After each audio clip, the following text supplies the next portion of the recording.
Welcome to the Edge You Magic New Educator podcast, the go-to show for supporting new educators navigating the exciting journey from campus to the classroom. Join your host, Dr. Sam Fessich, for a blend of inspiration, advice, and practical strategies, one cup of coffee at a time.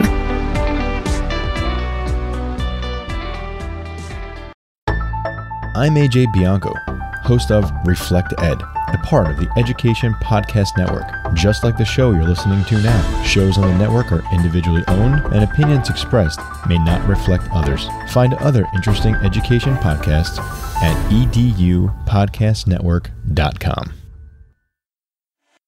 Hello, Edumagicians, and welcome back to another episode of the Edu Magic Podcast. My name is Dr. Sam Fessich, and today I am hosting live from KDP Convo, and I am so excited to have with me Bobby Yeager from Misericordia University. Bobby, welcome to the show. Thank you. Thank you for having me. This is exciting. So today we're going to be talking about how special education majors can prepare for student teaching and field experiences, because you know what? It's a little different than a gen ed major. So Bobby, I'm so glad you're here to share some tips and strategies with our audience who are special ed majors and getting ready for their practicum or their student teaching experience. So go ahead. All right. Well, I'm happy to be here and happy just to share some things that stand out to me when I see pre-service teachers get out in the field. And it's just so important that you will be able to work with general ed teachers and be able to do co-teaching with them. You're not necessarily, hopefully not a pull-out program anymore. My big motto is let them eat cake, and that is anybody that can share strategies will benefit from to anyone in a classroom. So I'd like to see our pre-service special education teachers come up with a lot of different kind of strategies that will benefit everyone. It shouldn't be just specific to special education. It should be there are kids in general ed that will benefit from there. We all have the same curriculum, but we just have different strategies to get there.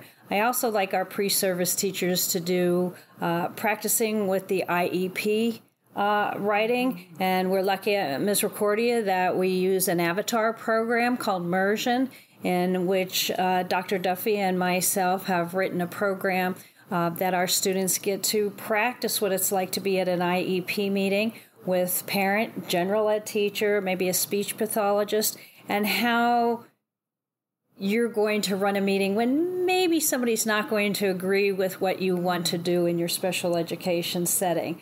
So it's a great program that we use and prepares students a little bit more than just the mock IEP meetings that you would really have.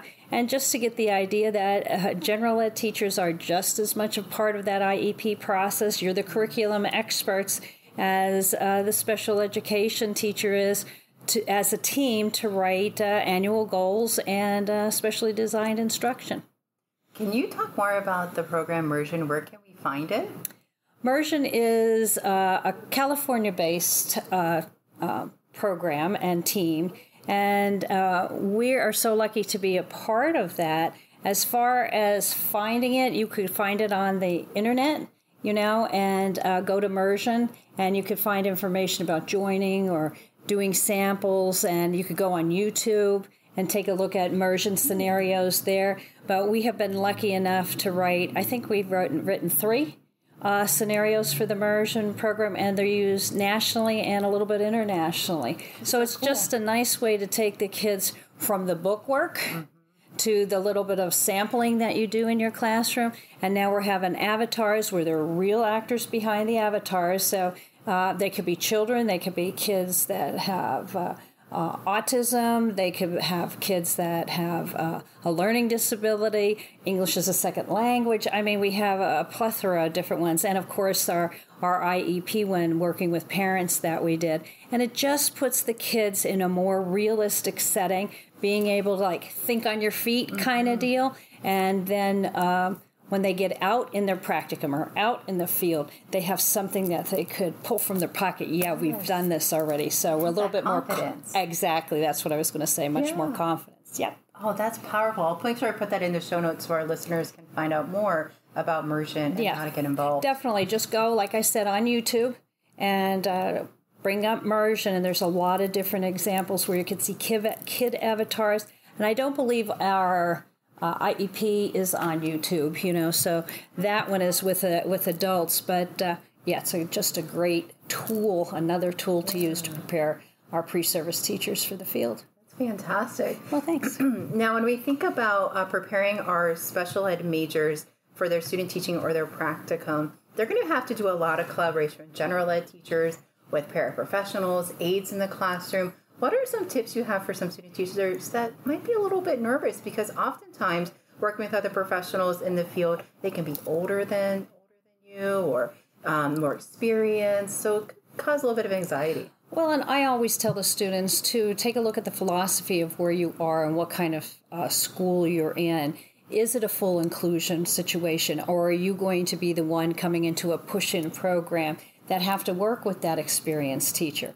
And you don't want to be that pushy kind of thing, but what can I do to help you?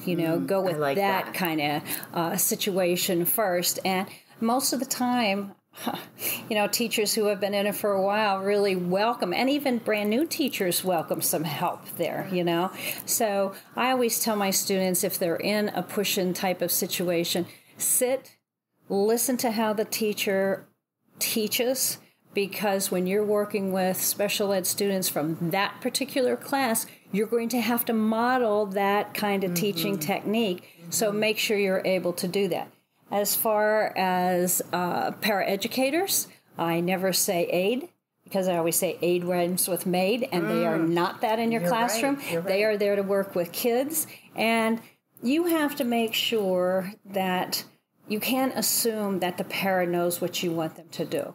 You have to sit down, you have to have that conversation, and you have to have a free conversation that, what if you're teaching 6th grade math, and that parent doesn't know how to do ratios, and they're going to be working with students.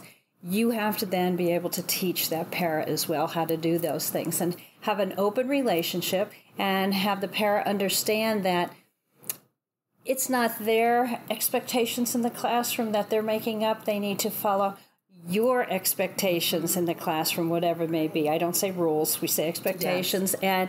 And you just have to have that open relationship. And if you do, after you work with somebody for a year or two, you've practically finished each other's sentences and you know exactly what's expected. So it works out well.